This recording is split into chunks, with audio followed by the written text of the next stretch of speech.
இயேசுவில் மிகவும் பிரியமான சகோதர சகோதரிகளே, நாம் வாழ்கின்ற இந்த பூமியில், இந்த வாழ்க்கையில் நாம் யாரை நோக்கி ஓடுகின்றோம்? யாரை பின்தொடர்கின்றோம்? யாரை தேடுகின்றோம் என்ற ஒரு சிந்தனையை இன்றைய வாசகங்கள் நமக்கு எடுத்துரைக்கின்றன. இன்றைய முதல் வாசகத்தில் நாம் பார்க்கின்றோம், ஆமோஸ் இறைவாக்கினர் மிக தெளிவாக நாம் நன்மையை நாடும் பொழுது ஆண்டவர் நம்மோடு பயணிக்கின்றார், ஆண்டவர் நமக்கு எல்லா வகையான ஆற்றலையும் தருவதாக இன்றைய முதல் வாசகம் எடுத்துரைக்கின்றது.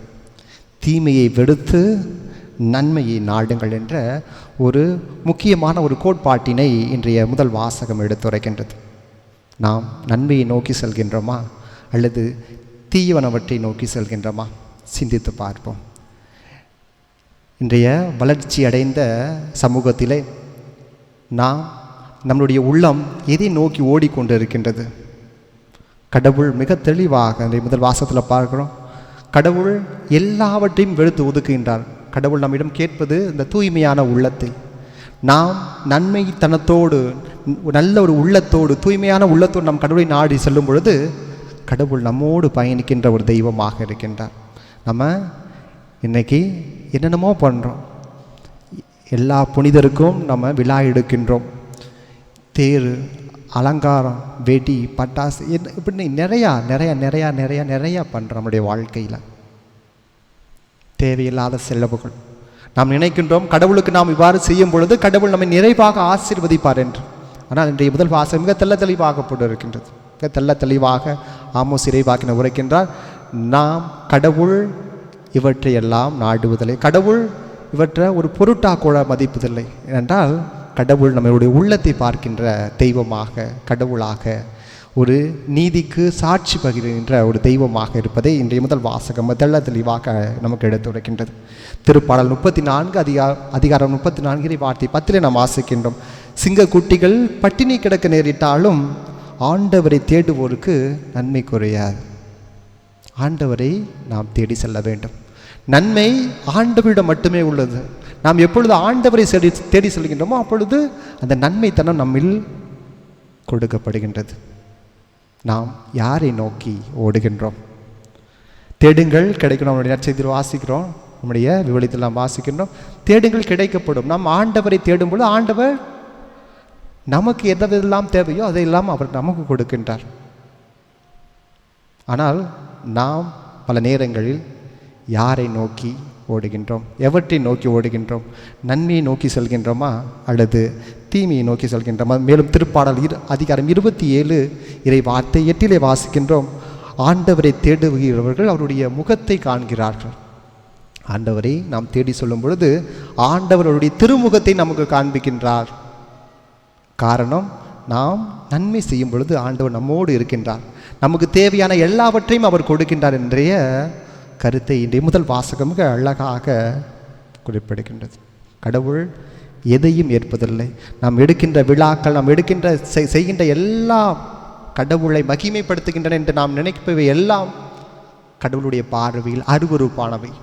கடவுள் நம்மளுடைய உள்ளத்தை பார்க்கின்ற கடவுளாக இருக்கின்றார். இன்றைய நற்செய்தி வாசகத்தில் நாம் பார்க்கின்றோம், 2 பேய் பிடித்த மனிதர்கள் இயேசுவை நோக்கி வருவதை. 2 பிசாசுகளால் ஆட்கொள்ளப்பட்ட மனிதர்கள் இயேசு அந்த புறவினத்தார் பகுதிக்குள் செல்லும் பொழுது இந்த 2 மனிதர்கள் இயேசுவை நோக்கி வருகிறார்கள். இயேசுவை நோக்கி வந்து என்ன அழகான கேள்வி, நீங்கள் எதற்காக இங்கு வருகின்றீர் என்று ஆண்டவராகிய இயேசு கிறிஸ்துவை பார்த்து அவர்கள் கேட்கின்றார். காரணம், அவர்களுக்கு தெரிந்திருந்தது வருபவர் மெசியா என்று, வருபவர் இறைமகன் இயேசு கிறிஸ்து என்று பிசாசுகளுக்கு தெரிந்திருந்தது. ஆனால் மனிதர்களாகி நமக்கு, நம்மை படைத்து பாதுகாத்து வரும் கடவுள் இத்தனை ஆண்டுகள் நம்மை பராமரித்து பாதுகாத்து வருகின்றார். ஆனால் பல்வேறு நேரங்களில் நாம் கடவுளை கண்டுகொள்வதில்லை, கடவுளை அடையாளம் கண்டுகொள்வதில்லை. ஆனால் பாருங்கள், இன்றைய நற்செய்தி வாசகத்தில் பிசாசுங்க 2 பேய் பிடித்த நபர்கள், பேய்கள் இயேசுவை கண்டுகொள்கின்றன. மிக அழகாக கொடுக்கப்பட்டுள்ளது இந்த நற்செய்தி வாசகத்தில்.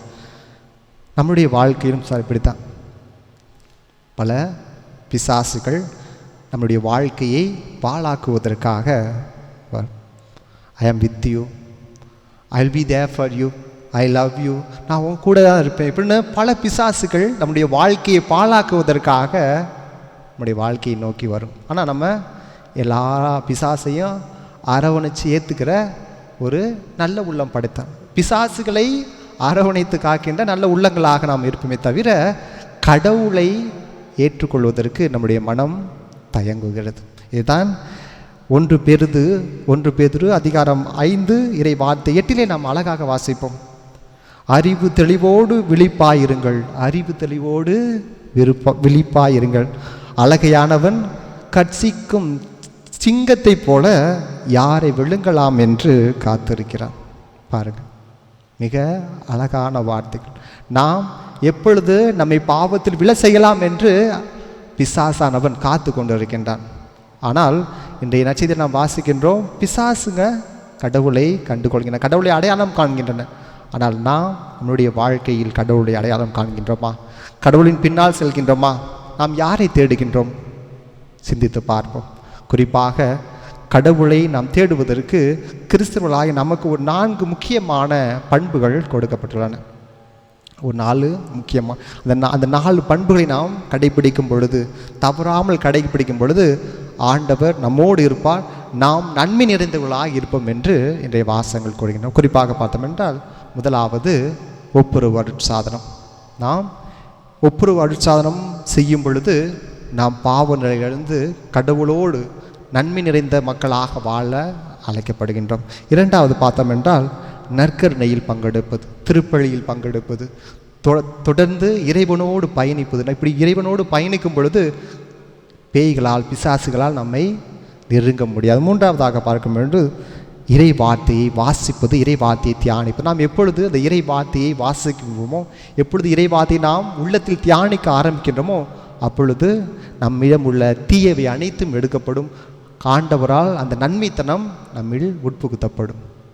4வதாக பார்க்கும் என்றால், அன்னை மரியா நமக்கு கற்றுக் கொடுத்த ஜெபமாலையை ஜெபிக்கும் பொழுது நாம் ஆற்றல் நிறைந்த மக்களாக, சக்தி நிறைந்த மக்களாக இருக்கின்றோம். இவை 4 முக்கியமான கருத்தை, முக்கியமான செயல்களை நாம் தொடர்ந்து நம்முடைய வாழ்க்கையில் செய்யும் பொழுது கண்டிப்பாக தீமை நம்மை நெருங்க முடியாது. நாம் நன்மை நிறைந்த மக்களாக, பிறருக்கு வெளிச்சம் உள்ள மக்களாக, கடவுளால் தேர்ந்தெடுக்கப்பட்ட மக்களாக நாம் விளங்குவோம். இதைத்தான் இன்றைய வாசகங்கள் மிக தெளிவாக குறிப்பிடுகின்றன. நாம் நன்மை நாடி செல்லும் பொழுது கடவுள் நம்மோடு பயணிக்கின்றார், நம்மை வலுப்படுத்துகின்றார், நமக்கு தேவையான அனைத்தையும் அவர் தருகின்றார் என்று. ஆனால் நாம் எதை நாடி செல்கின்றோம்? சிந்தித்து பார்ப்போம். குறிப்பாக இந்த திருப்பலியில், கடவுளே, நான் உன்னை விட்டு அகன்று சென்ற நேரங்களுக்காக, நான் எப்பொழுதெல்லாம் உன்னை தேடாமல் வேறு மனிதர்களையோ வேறு பொருட்களையோ தேடிய தருணங்களுக்காக இறைவனிடம் மன்னிப்பு வேண்டுவோம். நம்முடைய வாழ்க்கை முழுவதும் இறைவனை தேடுவோம்.